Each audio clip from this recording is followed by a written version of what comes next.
Welcome to your channel smile and learn civil engineering. তো আজকে আমরা বিশেষ একটা কোয়েশ্চেন পেপার নিয়ে ডিসকাস করব, সেটা হচ্ছে ডাব্লিউবি হেলথের অ্যাসিস্ট্যান্ট ইঞ্জিনিয়ারের প্রিভিয়াস ইয়ার কোয়েশ্চেন পেপার। তো এটা আমি আমার এক ফ্রেন্ডের কাছ থেকে পেয়েছি এবং এই কোয়েশ্চেন পেপারটা নিয়ে তোমাদের সাথে কিছু জিনিস ডিসকাস করি ফার্স্টে, then we will start over. তো প্রথম যে জিনিসটা বলতে চাই যে এই কোয়েশ্চেন পেপারটাতে 60টা কোয়েশ্চেন্স প্রোভাইড করা হয়েছিল, যেখানে 30টা কোয়েশ্চেন্স ছিল non technical part. Non technical পার্টের মধ্যে ছিল হচ্ছে English and mathematics, but we will discuss today about the technical part. আমরা কোয়েশ্চেন্সগুলো নিয়েছি এবং সেই কোয়েশ্চেনগুলো সম্পর্কে আমরা ডিটেলসে পুরোটা আলোচনা করব। তো ভিডিওটা পুরোটা দেখো, আর ভিডিওটা দেখা হয়ে গেলে অবশ্যই একটা লাইক করো। চলো শুরু করে দিচ্ছি কোয়েশ্চেন নাম্বার 1 দিয়ে। কোয়েশ্চেন নাম্বার 1 বলছে engineering news formula for obtaining safe bearing capacity of pile for drop hammer is. তো দেখো, ড্রপ হ্যামারের যে কারণে বা ড্রপ হ্যামারের জন্য যে সেফ বিয়ারিং ক্যাপাসিটি, সেটা ইঞ্জিনিয়ারিং নিউজ ফর্মুলার সাহায্যে বা কীভাবে রিপ্রেজেন্ট করা হয় সেটাই জিজ্ঞেস করেছে একটা পাইলের ক্ষেত্রে, আমরা জানি। তো দেখো, এটা হয়ে যাবে হচ্ছে নর্মালি যে ফর্মুলাটা আমরা জানি, Q equal to WH divided by S plus C, ঠিক আছে। এবার দেখো এখানে সিটা হয়ে যাচ্ছে 2.5 আর ফ্যাক্টর অফ সেফটিটা 6, তো আমরা বলতে পারি ফর্মুলাটা হচ্ছে option D, Q equal to WH by 6 into S plus 2.5। Question number 2 এর দিকে চলে যাব আমরা। Maximum permissible stress for power driven field rivet in bearing on rivet is. তো দেখো, তোমরা যদি আমাদের ফেসবুক গ্রুপে থেকে থাকো তাহলে আমি কিছুদিন আগে আমরা আপডেট করেছিলাম ফেসবুক গ্রুপে একটা, সেটা হচ্ছে এই বিভিন্ন ধরনের স্ট্রেস, সেটা বিয়ারিংয়ে হোক বা শিয়ারে হোক, সমস্ত কিছুর জন্য আপডেট করেছিলাম। তো সেখানে কিন্তু এটা খুব ডিটেলসে ভালোভাবে দেওয়া ছিল। তো ম্যাক্সিমাম পারমিসিবল স্ট্রেস পাওয়ার ড্রিভেন রিভেটের বিয়ারিংয়ে হয়ে যায় হচ্ছে 270 Newton per millimetre square. Option D is the correct answer. Question number 3 দিকে এগোবো। A shaft is subjected to bending moment M and torque T simultaneously. The ratio of maximum bending stress to maximum shear stress developed in the shaft is. তো এই কোয়েশ্চেনটা খুবই important একটা question, কিন্তু এটা যদি তুমি ভালো করে না বুঝতে পারো, কারণ অনেক সময় কি হয়, maximum bending stress to maximum shear stress এখানে বলা আছে, অনেক সময় উল্টোটাও জিজ্ঞেস করে। তো দেখো, ম্যাক্সিমাম বেন্ডিং স্ট্রেস যেটা হয়ে যায়, সিগমা যেটা ম্যাক্সিমাম বেন্ডিং স্ট্রেস যদি আমি বলি, সিগমা ম্যাক্স যেটা, সেটা নর্মালি যেটা ফর্মুলা সেটা হচ্ছে 32M by pi D cube, ঠিক আছে, 32M by pi D cube. আর শিয়ার স্ট্রেস যেটা, শিয়ার স্ট্রেসের যে ফর্মুলা সেটা হয়ে যায় হচ্ছে 16T divided by pi D cube. তো এখানে যদি তোমরা এই দুটো রেশিও করো তাহলে ক্লিয়ারলি বোঝা যাচ্ছে যে option C is the correct answer, 2M divided by T. Question number 5 এর দিকে এগোলাম। The loss of head per unit length of creep is called. তো per unit length of creep যেটা, মানে actually this is nothing but HL by L. তো আমরা সবাই জানি HL বাই এল মানে হচ্ছে I, মানে হচ্ছে হাইড্রোলিক গ্রেডিয়েন্ট বা হাইড্রোলিক কোএফিশিয়েন্ট। সুতরাং এটাকে বলা হয় পার্কুলেশন কোএফিশিয়েন্ট। অপশন বি হয়ে যাবে কারেক্ট আনসার। ক্রিপ কোএফিশিয়েন্ট বলতে আমরা যেটা বুঝি সেটা কিন্তু ভুল করো না কেউ, এখানে কোএফিশিয়েন্ট অফ ক্রিপ হবে না, এখানে হয়ে যাবে ক্রিপ কোএফিশিয়েন্ট মানে হচ্ছে creep strain divided by elastic coefficient, ঠিক আছে, এটা মনে রেখো, এই ভুলটা কেউ করো না, ঠিক আছে। এটা কারেক্ট আনসার হয়ে যাবে হচ্ছে পার্কুলেশন কোএফিশিয়েন্ট, ঠিক আছে। আর পার্কুলেশন কোএফিশিয়েন্টকেই অ্যাকচুয়ালি হাইড্রোলিক গ্রেডিয়েন্ট বলা হয়। কোয়েশ্চেন নাম্বার 7 এর দিকে এগোলাম বা 11, মানে অ্যাকচুয়ালি কী হয়েছে, নন টেকনিক্যাল পার্টটা আর technical part was mixed up, so we have shorted out the technical part and we are discussing it now. Question number 11 দেখো কী বলেছে, best type of piles for soft soil having little resistance to flow of concrete. তো কোন ধরনের pile soft সয়েলের জন্য সবথেকে ভালো, যেটা কিনা কংক্রিট ফ্লোকে আটকায়? তো এখানে কারেক্ট আনসার দেখো, অপশনগুলো দেওয়া আছে vibro pile, simplex pile, Raymond pile, Franki pile. Correct answer হয়ে যাবে অপশন এ ভাইব্রো পাইল, ঠিক আছে। কোয়েশ্চেন নাম্বার 12 কি বলছে দেখে নেবো। Maximum deflection of a simply supported beam of length and uniformly loaded at W per unit length at the middle of the span. কোয়েশ্চেনটা ঠিক আমার কাছে ক্লিয়ার হয়নি, বিকজ এখানে বলেছে W পার ইউনিট, ইউডিএল যদি থাকে তাহলে মিডল অফ স্প্যানে কোনোভাবেই হওয়া সম্ভব নয়। ইউডিএল যদি নর্মালি যেটা হয় W পার মিটারে থ্রু আউট দ্য স্প্যান হতে পারে বা কোনো পার্টিকুলার স্প্যান লেন্থ বলে দেবে, কিন্তু মিডল অফ দ্য স্প্যানে যদি থাকে তাহলে সেটা হয় আইসোলেটেড লোড থাকতে পারে, সেক্ষেত্রে middle of the span is okay, but ইউডিএলের ক্ষেত্রে নয়। তো আমরা জানি যে ইউডিএল যদি থাকে তাহলে এটা 5/384 WL two the power 4/EI হয়ে যায়, আর নর্মালি যদি কোনো নর্মাল আইসোলেটেড লোড বলে দেওয়া থাকে, তোমরা কমেন্ট করে জানাও যদি আইসোলেটেড লোড হয় তাহলে ম্যাক্সিমাম ডিফ্লেকশন কী হয়। দুটোর ক্ষেত্রে আলাদা আলাদা হয়, তো যেহেতু এখানে ইউডিএল মেনশন করেছে তাই middle of the span is not the appropriate word. Okay, চলো নেক্সট কোয়েশ্চেনের দিকে এগোবো। The activity of a soil is defined as the ratio of. খুব ভালো কোয়েশ্চেন, এবং অ্যাক্টিভিটির উপরে বেস করে একটা চার্ট আছে যে কার কত অ্যাক্টিভিটি হলে সেটাকে আমরা ইনঅ্যাক্টিভ, অ্যাক্টিভ অথবা হাইলি অ্যাক্টিভ বলি। তো সেটা তোমরা একটু নোট করে নিও, কারণ সেখান থেকে অনেক সময় কোয়েশ্চেন জিজ্ঞেস করে। তো অ্যাক্টিভিটির ডেফিনেশন হচ্ছে plasticity index divided by clay fraction as percentage. So option C is the correct answer.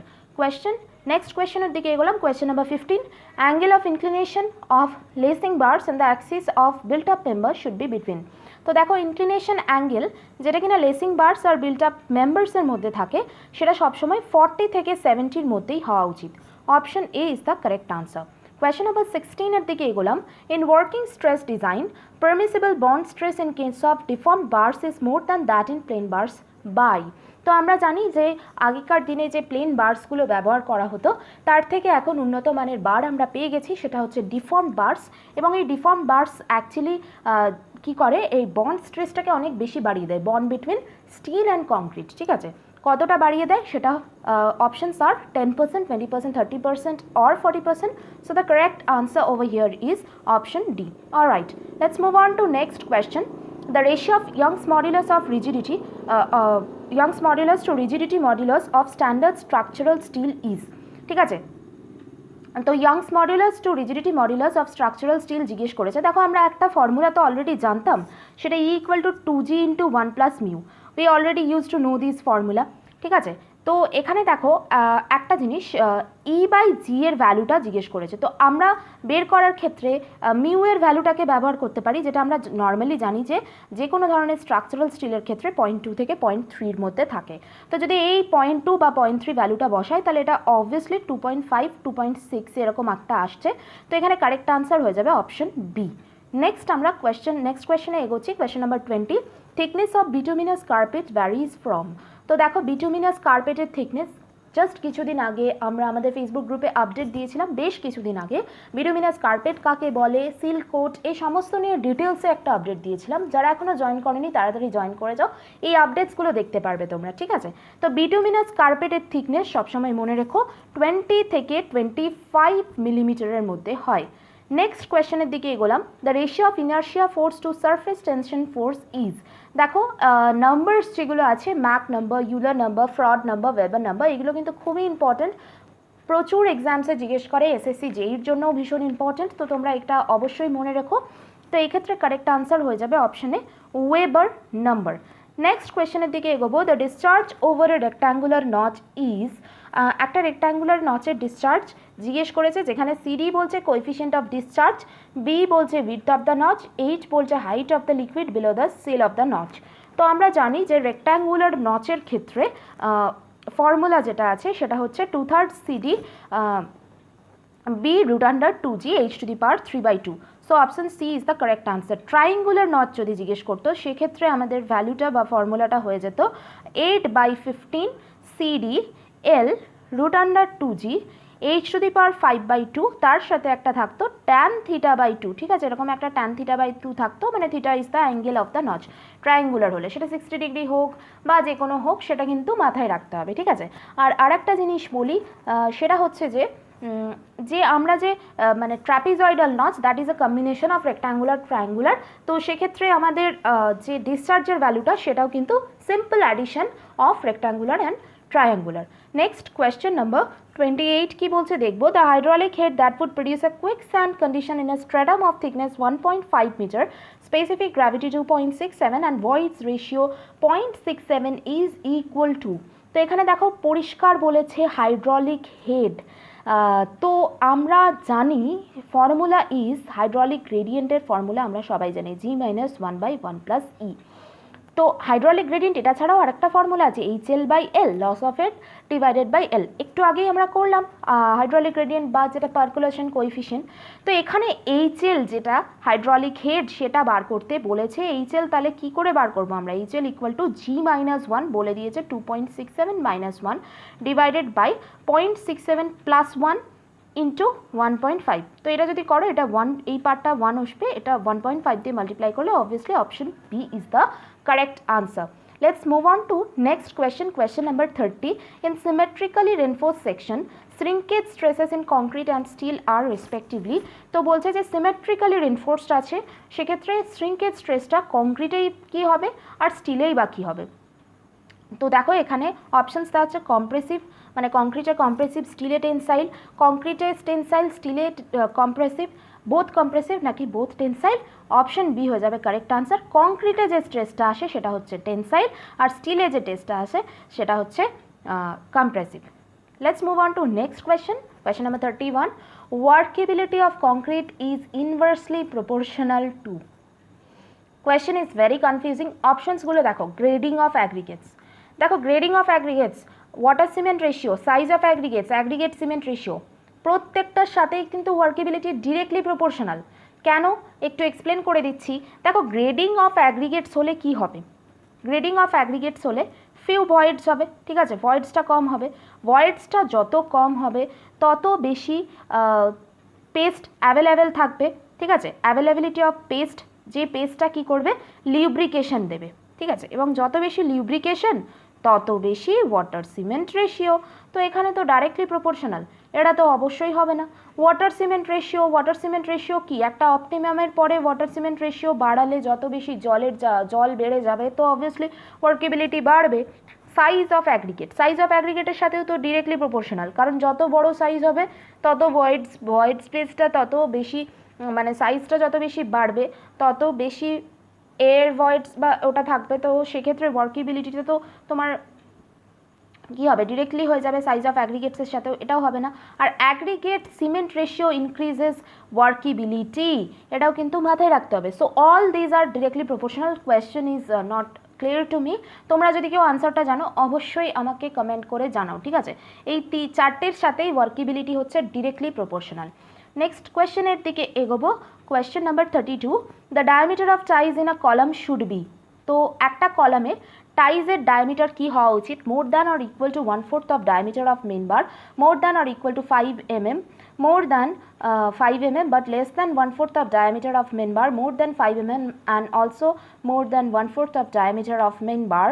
তো দেখো এখানে কি হয়ে যাবে, কারেক্ট আনসার হয়ে যাবে option D, more than 5 mm। 5 mm থেকে বেশি তো অবশ্যই হতে হবে, তার সাথে 1/4 অফ ডায়া অফ মেন বারও তার থেকেও কিন্তু বড় হতে হবে। নেক্সট কোয়েশ্চেন নাম্বার 34 কি বলছে দেখছি, modulus of rupture of concrete is a measure of. খুবই ইজি কোয়েশ্চেন, কমন কোয়েশ্চেন।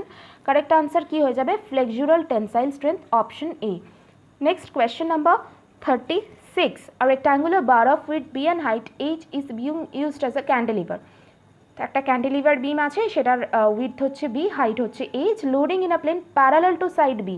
তো দেখো লোডিং যেটা আছে, লোডিংটা কি হচ্ছে সাইড বির সাথে প্যারালাল এরকমভাবে, তো এটা হচ্ছে বি, এটা হচ্ছে এইচ, সেক্ষেত্রে যেটা সেকশন মডুলাস হয়ে যাবে, আমরা section modulus Z equal to জানি I/Y, তো এখানে কি হবে, আইটা হচ্ছে HB³/12, কারণ এখানে তো প্যারালাল টু বি আছে না, ডিভাইডেড বাই ওয়াই হচ্ছে B/2, তো এখানে অবভিয়াসলি সেকশন মডুলাসের ভ্যালু হয়ে যাবে B² বা HB² divided by 6, option C is the correct answer. Next কোয়েশ্চেনের দিকে এগোবো, tensile strength of steel used in rails should not be less than. তো যে স্টিলটা রেল হিসেবে ইউজ করা হয় তার টেনসাইল স্ট্রেসটা কত হতে হবে বা কার থেকে কম হওয়া চলবে না, 450 MPa, 500 MPa, 700 MPa নাকি 850 MPa।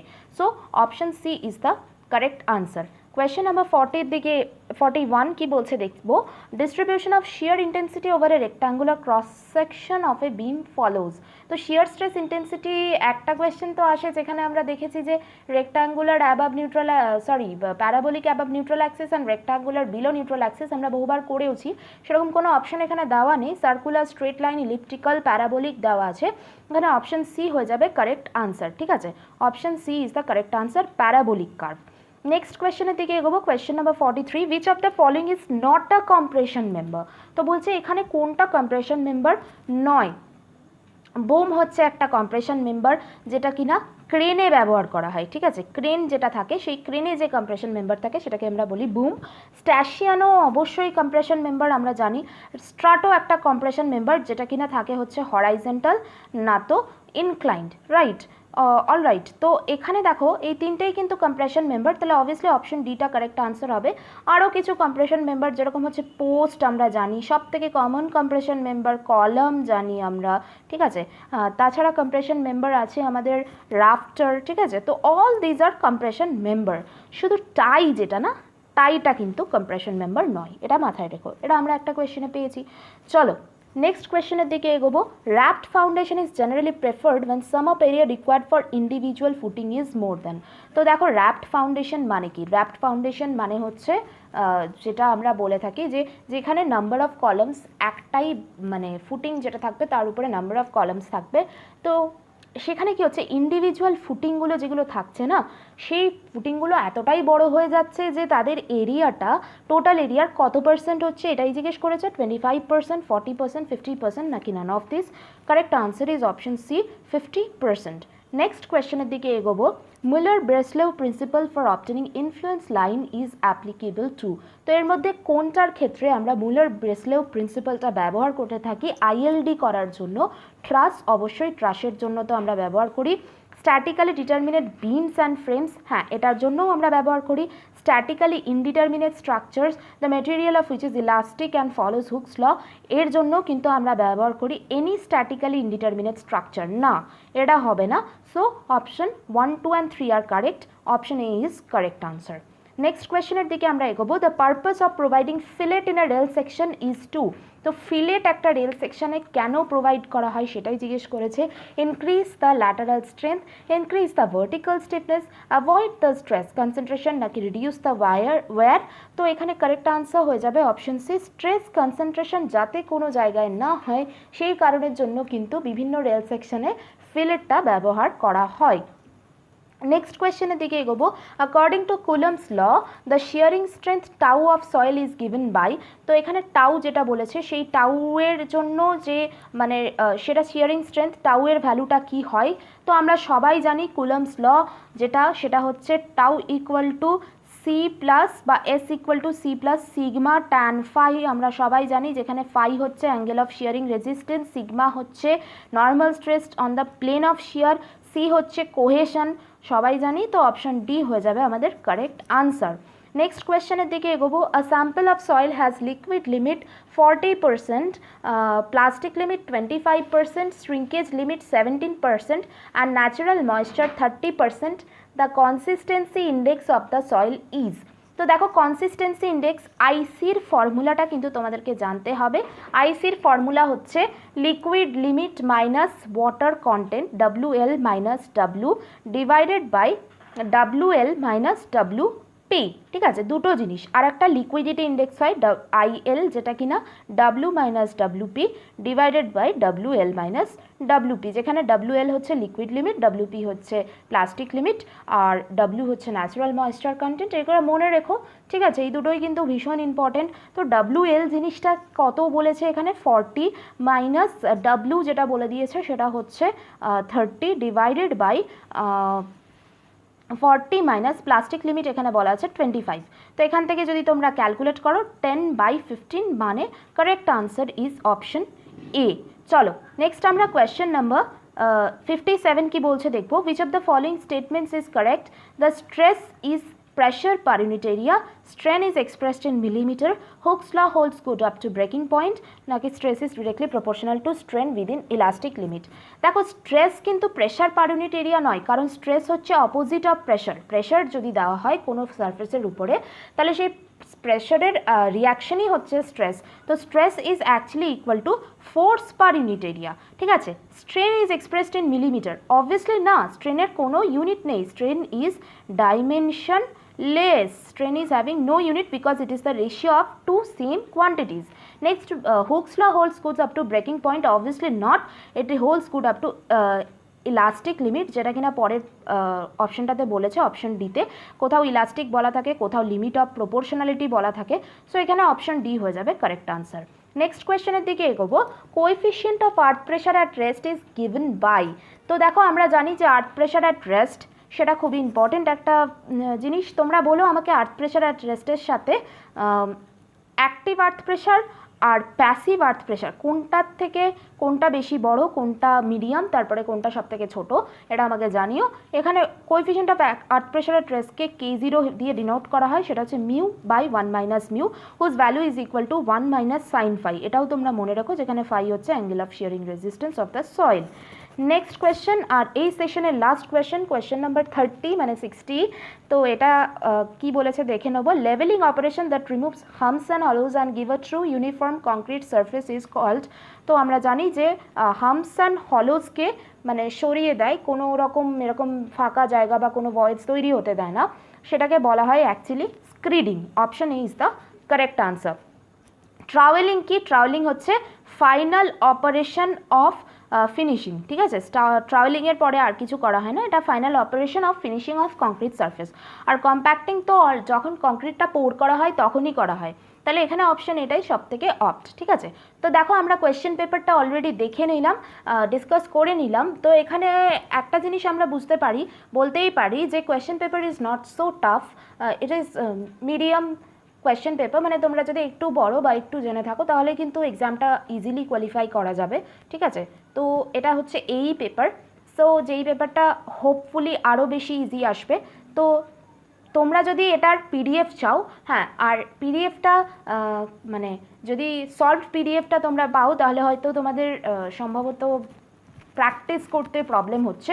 তো তোমরা পিডিএফটা যদি দরকার লাগে তাহলে তোমরা অবশ্যই আমাদের টেলিগ্রাম গ্রুপে জয়েন করো, স্মাইল আর লার্ন সিভিল ইঞ্জিনিয়ারিং। আরও বিভিন্ন ধরনের পিডিএফ, যেরকম কালকে যে ভিডিও আমরা আপলোড করেছিলাম তার পিডিএফও পেয়ে যাবে। বিভিন্ন ধরনের কোয়েশ্চেন ডিসকাশন, বিভিন্ন ধরনের জব আপডেটস সেখানে আমরা দিয়ে থাকি। তাছাড়া তোমরা যদি ফেসবুক গ্রুপে এখনও অবধি লাইক বা ফলো করোনি, স্মাইল আর লার্ন সিভিল ইঞ্জিনিয়ারিং ফেসবুক গ্রুপকে লাইক বা ফলো করোনি, তাড়াতাড়ি ফেসবুক গ্রুপে লাইক আর ফলো করো। আর তাড়াতাড়ি আমাদের Facebook group civil engineering discussion ফোরামে জয়েন করো, যাতে করে তোমরা সমস্ত আপডেটস ইমিডিয়েটলি অ্যান্ড তাড়াতাড়ি পেতে থাকো, ঠিক আছে? চলো, ভিডিওটা যদি পছন্দ হয়ে থাকে তাহলে একটা লাইক অবশ্যই করো, আর আমাদের চ্যানেলে কিন্তু সাবস্ক্রাইব করতে ভুলো না, আর পাশের বেল আইকনটাকে অল করে দাও, যাতে করে প্রত্যেকবার যখন আমরা ভিডিও আপলোড করব তোমাদের কাছে নোটিফিকেশন সব থেকে আগে পৌঁছে যায়। Thank you.